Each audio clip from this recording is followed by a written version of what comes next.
Campina Grande, terça-feira, 12 de março. Hoje celebra-se o Dia do Bibliotecário e o Dia Industrial do Café. O Brasil, em tempos idos, já foi um dos maiores produtores de café do mundo. E quem não gosta de tomar um saboroso café? Talvez você agora pela manhã esteja degustando um cafezinho com a sua família aí em sua residência. Alguns gostam de tomar o café até no trabalho quando estão à tarde e à noite. De sorte que todos nós gostamos de saborear esse líquido tão agradável que é o café. Deixo para você nessa manhã, ou à tarde ou à noite, você internauta, essa breve meditação da importância do Brasil, no passado, já ter sido o maior produtor de café do mundo. No ranking, hoje nós perdemos para alguns países que têm realmente investido, têm inclusive na área da tecnologia descoberto como explorar a maior produção de café para o mundo. Dentro de instantes estaremos trazendo mais uma reflexão, desta feita através do pastor Joaquim Andrade. Para quem não sabe, pastor Joaquim Andrade é apologista, escritor, inclusive é um dos conferencistas do Encontro para a Consciência Cristã. Ele esteve este ano. Hoje ele estará falando sobre uma seita que é recebida como sendo verdadeira, mas o perigo está em que essa seita tem trazido para muitas pessoas o engano, o erro, a dúvida, a despeito da Trindade. Você vai saber dentro de instantes. Continue conosco. Antes, eu quero lembrar a todos os nossos internautas, telespectadores que quiserem nos ajudar a manter este programa no ar. Conto primeiramente com as vossas orações. Ore, interceda para que nós permaneçamos no ar. A segunda coisa que eu tenho feito é um apelo para que você colabore, contribua com uma oferta generosa para manter este programa no ar. Você poderá fazê-lo através da conta Agência Bancária Banco do Brasil, agência 3331, meia dúzia, conta corrente 7.551/5. Ficaremos agradecidos pelas vossas orações e pela sua oferta para manter o nosso programa no ar. Sem perda de tempo, quero deixá-los com o pastor Joaquim Andrade.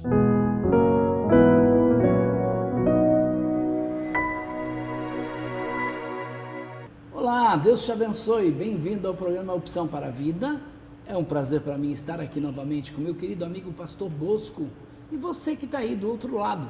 Você já ouviu falar na Testemunha de Jeová? Quem são as Testemunhas de Jeová? Com toda certeza, de 15 em 15 dias eles estão batendo na tua porta. Pode marcar aí, se eles bateram hoje na tua porta, conta 15 dias porque eles vão voltar. São aquelas duas pessoas educadas, gentis, pessoas alegres, educadas, né? Eu diria que enquanto você não conhece a religião deles, tá? Educadas enquanto você é ignorante acerca do que eles creem. Mas muito bem, essas pessoas são conhecidas por portarem um carrinho distribuindo literatura, são conhecidas como Testemunha de Jeová e pertencem a uma organização chamada Sociedade Torre de Vigia de Bíblias e Tratados. Só para você ter uma ideia, a Sociedade Torre de Vigia de Bíblias e Tratados, ela opera legalmente em mais de 200 países e territórios, tendo também obreiros em mais de 28 lugares, aonde a organização aí, eu diria, excede grandemente o seu quadro de membros. Isso se torna então evidente pela circulação da literatura, das revistas, dos livros publicados pela Sociedade Torre de Vigia de Bíblias e Tratados, lá, a sede geral da Testemunha de Jeová, que está lá nos Estados Unidos, na cidade de Nova York, o estado de Nova York, né?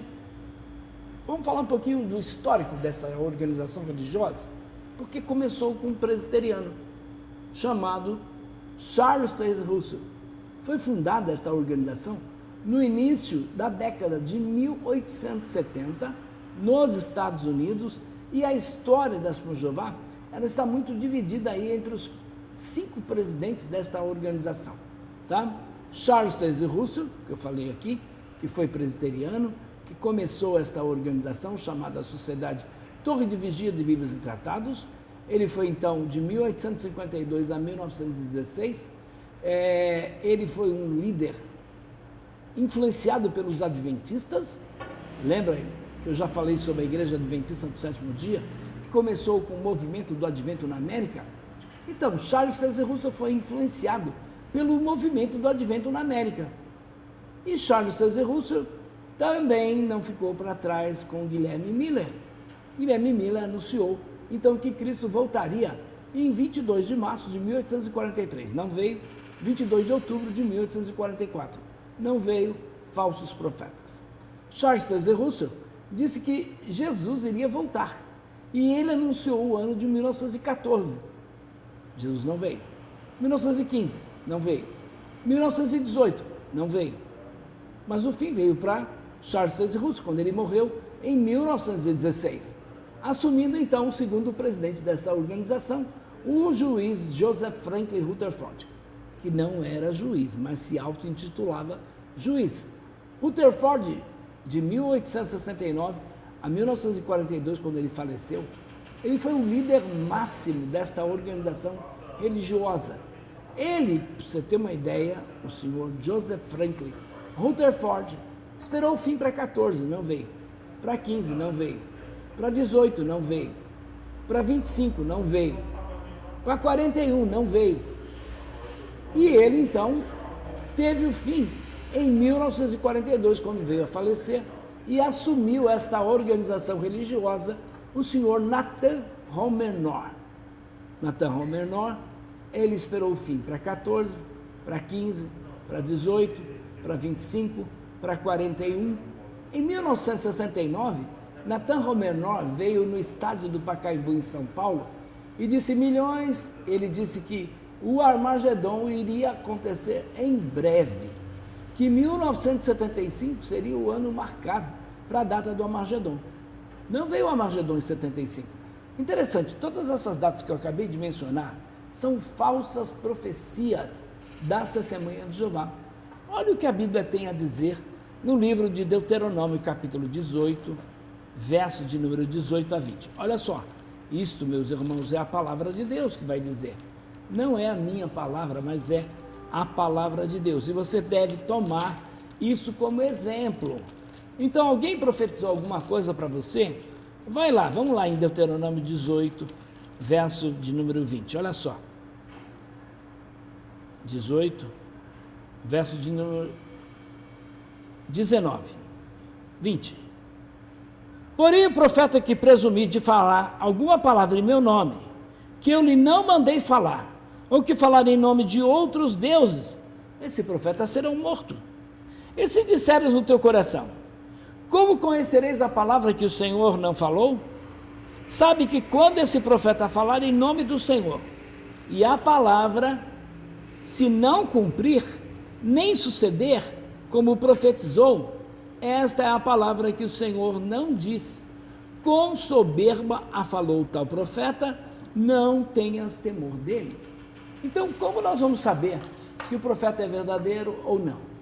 Pelo cumprimento da sua profecia. Então, esta organização é um profeta de Deus aqui na terra? Com toda certeza não. Armagedon para 14, para 15, para 18, para 25, para 41, para 75. Nada aconteceu. Então, esta organização é uma organização, com toda certeza, de falsos profetas. E aí assume o outro presidente, o quinto presidente desta organização religiosa. Aliás, o quinto não, o quarto. Frederick William France. Este homem, de 1894 a 1992, este homem com mais de 90 anos, ia de porta em porta. Este homem esperou a Armagedon para 1914, 1915, 1918, 1925, 1941, 1975, então Armagedon não veio. Então este homem é um falso profeta. Esta organização religiosa é uma organização de falso profeta, quando o fim veio para ele em 1992, quando então ele morreu. E aí assume Milton Hentschel. Este homem também esperou Armagedon para algumas datas que não aconteceram. Interessante a história da São João no Brasil. A maioria das seitas, eles mandam para cá. Assembleia de Jeová não, o Brasil foi pegar lá. O Brasil foi lá nos Estados Unidos, foi lá os marinheiros que saíam daqui, iam para Nova York, eles entravam numa salinha, pessoas estavam estudando a Bíblia, começaram a estudar com eles e eram as testemunhas de Jeová. Esse nome não foi adotado na época, eram estudantes internacionais da Bíblia. Só foi adotado em 1931 o nome Testemunha de Jeová. Por quê? Por causa das falsas profecias de Charles Taze Russell. Como Cristo não veio em 14, não veio em 15, não veio em 18, não veio em 25. Então eles eram conhecidos como russelitas. E o senhor Frederick William Franz, o senhor Nathan Romenor, aliás, que era o presidente na época, disse, não, a gente não quer esse título, russelitas, seguidores de Charles Taze Russell, não, nós somos de Jeová. E aí adotou o nome Testemunho de Jeová, com base em Isaías 43:10. Bom, vamos então falar um pouquinho sobre a doutrina de Jeová.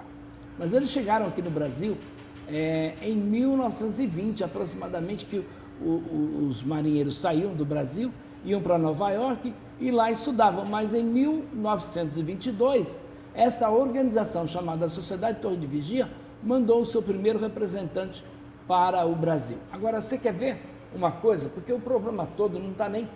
todo mundo sabe que o Senhor Jeová não pode receber transfusão de sangue, o Senhor Jeová não canta o hino nacional, não pode ser militar, não comemora Páscoa, não comemora Natal, nada disso, nada disso. Mas existem doutrinas que são negadas pelo Senhor Jeová. Você sabe quais são? Por exemplo, negam a Trindade. Eles negam uma doutrina essencial, que é a própria essência de Deus. Deus é Pai, Filho e Espírito Santo. Mas a Senhor Jeová negando a Trindade, automaticamente vão negar o quê? A divindade de Jesus. E aí esta organização religiosa tem um ponto de vista ariano. Ário era presbítero na cidade de Alexandria, quando então ele decidiu negar a doutrina da Trindade, dizendo que Jesus era inferior ao Pai. E o arianismo defendeu isso. Aí estabeleceu-se um concílio, chamado Concílio de Nicéia. No ano 325, Constantino, então, chamou Atanásio para debater com Ário. Houve um debate lá e aí Atanásio refutou Ário. Ário foi tido como herege, foi banido da igreja. Então se formou o chamado Credo Atanasiano, que é aquilo que nós defendemos, que nós cremos. Nós, todos os cristãos no mundo inteiro, defendem o chamado Credo Atanasiano. Por quê? Porque ali está, eu diria, formulada a doutrina da Trindade. Interessante, né? Porque negando a Trindade, automaticamente vão negar o quê? A divindade de Jesus. Negando a divindade de Jesus, vão negar também a personalidade do Espírito Santo, a divindade do Espírito Santo, que para o Senhor Jeová, o Espírito Santo não é Deus, não é uma pessoa, é apenas uma energia. Então também as Senhor Jeová negam a imortalidade da alma humana.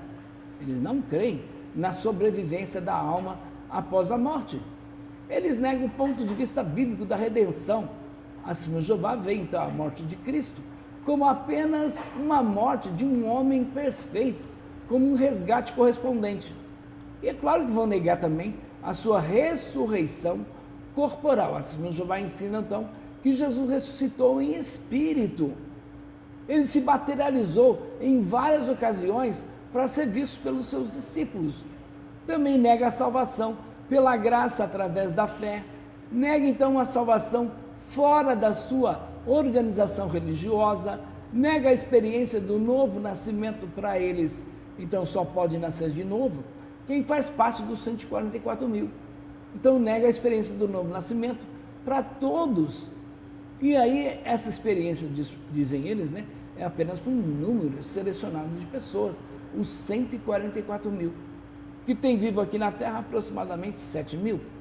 Como eles sabem disso?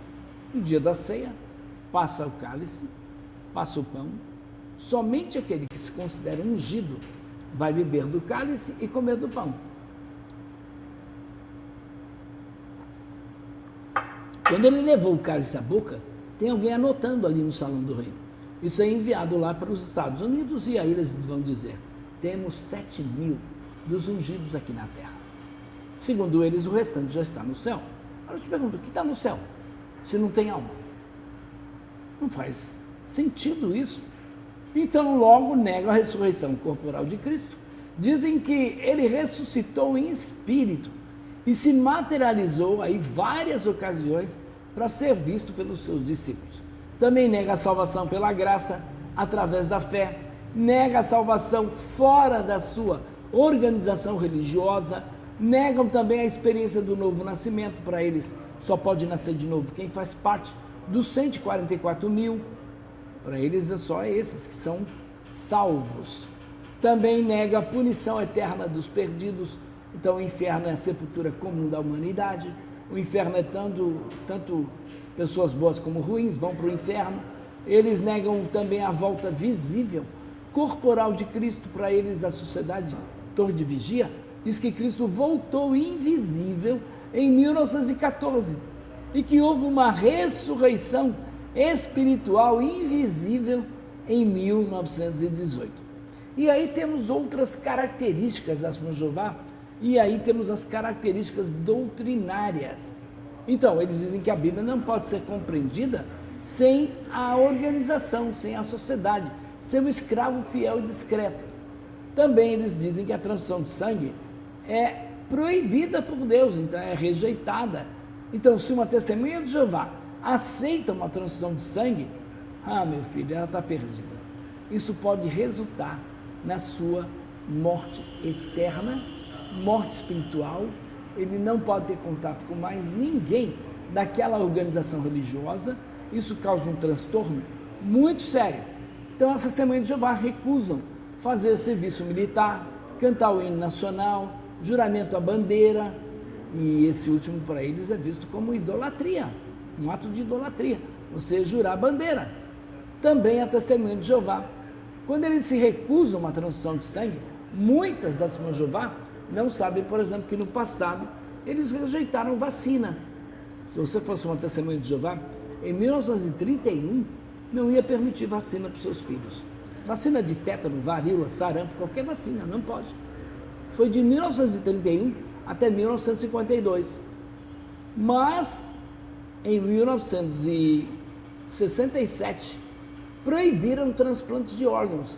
Consideravam isso como canibalismo, não pode. Veja, hoje é permitido. Em 1980, viram que não há nenhum problema a pessoa realizar um transplante. Então, transplante de órgãos, canibalismo. Vacina, proibida por Deus.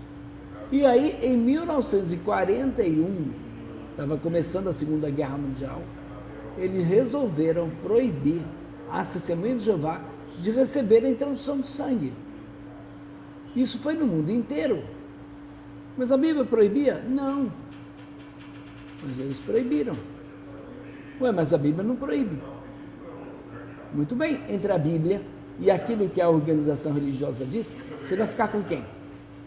As testemunhas de Jeová ficam com a sua organização religiosa, por isso não pode cantar o hino nacional, não pode votar, não pode ser votado, não pode sequer servir exército, marinha, aeronáutica. Então os feriados de celebração, como Natal, Páscoa, aniversário, são rejeitados como sendo para eles de origem pagã. A atual volta dos judeus para a Palestina, para eles não é compreendida aí da profecia de Israel, que foi colocado. Não, eles não veem nada disso. Então essa atual volta dos judeus para a Palestina não é um cumprimento da profecia. Para eles, Israel foi colocado à parte e as promessas de Deus estão sendo cumpridas hoje no Israel espiritual, que são as testemunhas de Jeová que estão indo aí de porta em porta. Então as datas que eu falei para o Armagedon anunciado, 1914, 1915, 1918, 1925, 1941, 1975, são datas que eu posso provar que a organização chamada Sociedade Torre de Vigia marcou como o fim do mundo e não aconteceu. Agora, nós lemos lá em Provérbios 18, verso 20 em diante. Quando o profeta fala em nome de Jeová, a palavra tem que se cumprir. Se não se cumprir, esse profeta é um falso profeta. Então, ainda dentro dos problemas com a medicina, a proibição da vacina de 31 até 52, proibição de transplantes de órgãos, de 67 até 1982. Proibição de transfusão de sangue, de 1945 até o dia de hoje.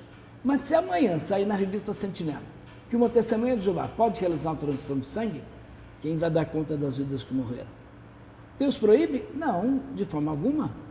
A transfusão de sangue tem aí 100 e poucos anos no máximo. Então, a Bíblia proibia isso? Não, a Bíblia não proíbe. A Bíblia diz que ninguém tem amor maior do que esse, do que dar a vida pelo seu próximo. Então, se sangue é vida, você tem que realizar uma transfusão de sangue pelo próximo.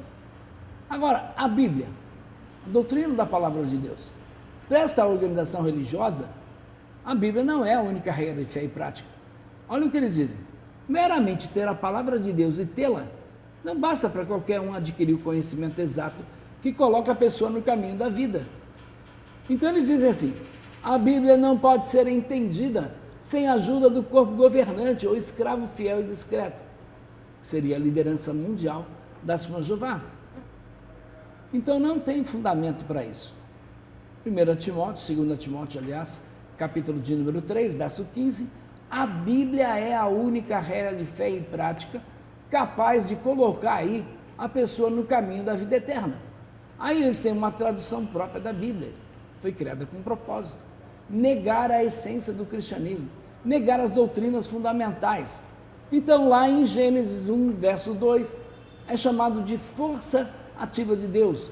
Lucas 23, 43, na verdade te digo, estarás comigo no paraíso, ao invés de hoje estarás comigo no paraíso. Então, Lucas 23, 26, estaca de tortura em vez de cruz. João 1, Deus, letra minúscula, ao invés de Deus com letra maiúscula. Colossenses 1, 16 e 17, tem o acréscimo aí da palavra outras, 4 vezes. Espero a sua compreensão, o motivo pelo qual temos que fazer esta interrupção. Vamos ficar devendo a continuidade desta palavra no próximo programa. Antes, eu gostaria de fazer uma oração por você que está conosco e, ao mesmo tempo, intercedermos pelo nosso país.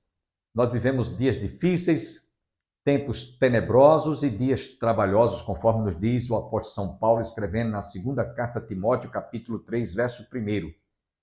Ele diz que nos últimos dias sobrevirão tempos difíceis, dias trabalhosos, porque os homens serão egoístas, avarentos, presunçosos, desobedientes a pai e a mãe, ingratos, irreverentes. É isso que nós vemos em nossos dias.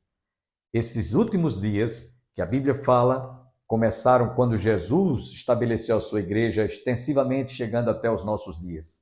E em especial, nós vemos neste nosso país, nesses últimos dias, tanta coisa que realmente mostram a situação moral, a degradação espiritual em que o nosso país se encontra. E, em especial, nós vemos os nossos representantes, senadores, deputados, governadores, prefeitos, fazendo da nossa nação um meio de explorar a riqueza desta nação. E eu queria que você meditasse, portanto, nessas palavras finais. E eu vou pedir agora para que você ore conosco, intercedamos pela nossa pátria, por nossa nação. Pai, nós queremos nesse momento te apresentar o nosso país, tão rico, Senhor, porém muitas vezes explorado de forma em que nós vemos as nossas riquezas sendo, Senhor, destruídas, exploradas, e nós vemos que cada dia, Senhor, o cidadão brasileiro e a família desta nação tem sido chocada, está em estado de tanta decepção que acontece ao ponto de não termos, nesses dias, esperança de que as coisas irão melhorar, por conta da corrupção, da depravação, por conta, Senhor, de tantas injustiças que se praticam neste país. Eu te peço, portanto, tenhas misericórdia da nossa pátria, tenhas misericórdia, Senhor, das nossas autoridades. Abençoe a igreja, abençoe a família, abençoe a nação. Portanto, nós te pedimos nessa manhã, crendo no poder e na eficácia da oração. Portanto, ouve o nosso clamor em favor da nossa pátria, em nome de Jesus. Amém, amém e amém. Nós vamos encerrar o nosso programa ouvindo o conjunto coral Saracali. e até o nosso próximo programa, se Deus quiser.